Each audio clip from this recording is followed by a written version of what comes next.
Aujourd'hui, j'ai envie de te parler de quelque chose de fondamental parce que si tu es une femme active, que tu gères ton travail, ta famille, tes responsabilités et qu'à l'intérieur tu te sens parfois fatiguée, submergée, tendue et perdue, ce n'est pas un hasard et surtout ce n'est pas toi le problème. Pendant longtemps, j'ai cru que je devais tenir, être forte, être responsable, être celle sur qui on peut compter et ça ne vient pas de nulle part. Moi, dans mon histoire, j'ai très tôt appris à me responsabiliser, à prendre sur moi, à être un pilier. Pendant des années, ça m'a aidée, mais à un moment, mon corps n'en pouvait plus. J'ai compris une chose essentielle. Les mécanismes qui nous ont sauvés à un moment ne sont pas faits pour être gardés toute une vie. Et surtout, ce que j'ai envie de te transmettre, c'est une lecture différente de ce que tu vis. Parce que ce que tu ressens, ce ne sont pas des problèmes, ce sont des états. Et il en existe 7 principaux. Ces 7 états, tu les as forcément déjà vécus et surtout, tu peux apprendre à les reconnaître et à les transformer.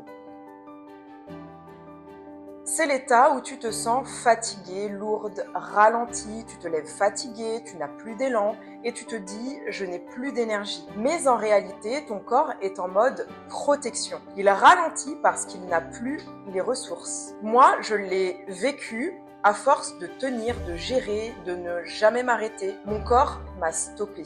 Ce n'est pas en te forçant que tu en sors. C'est en relâchant, en relançant doucement le mouvement. C'est l'état du trop. Trop de responsabilités, trop de choses à gérer, trop d'attentes envers toi-même. Tu veux bien faire partout, mais intérieurement, tu es en surcharge. Moi, ça a été une grosse prise de conscience. Je pensais être organisée. En réalité, j'étais en excès permanent. Tu ne t'équilibres pas en ajoutant, tu t'équilibres en retirant.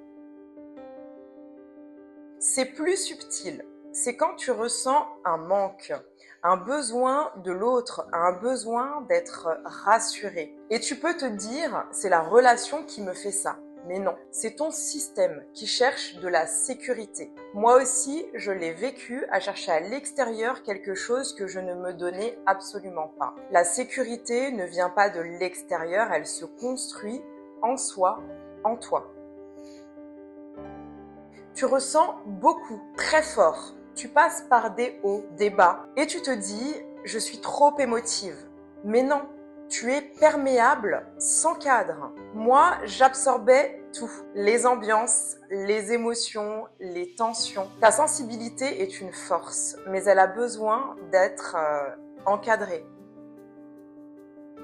C'est la tension, la colère, l'irritation. Tu es à fleur de peau. Tu réagis vite et tu penses que c'est la situation. Mais non, c'est la tension accumulée. Moi, j'étais souvent en réaction.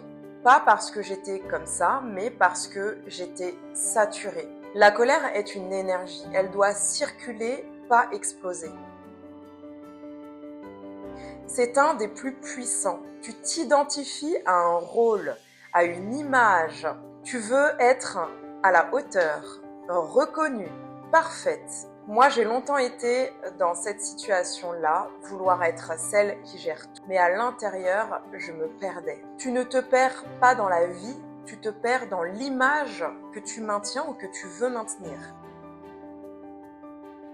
Le mental qui ne s'arrête jamais. Tu penses tout le temps, même quand tu veux te poser.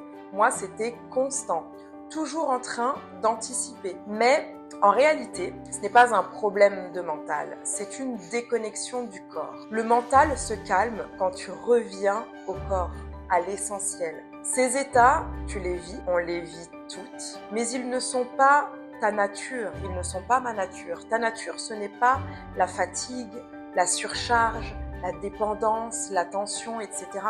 Ta nature, c'est la régulation. Et surtout, tu peux transformer chacun de ces états. Moi, j'ai commencé à le faire, pas en changeant toute ma vie, mais en changeant ma manière de me vivre, la manière de vivre ma vie. Si tu te reconnais dans ce que j'ai partagé, dis-moi en commentaire quel état te parle le plus. Et si tu veux aller plus loin, abonne-toi parce que je vais continuer à t'apprendre à lire ton corps autrement.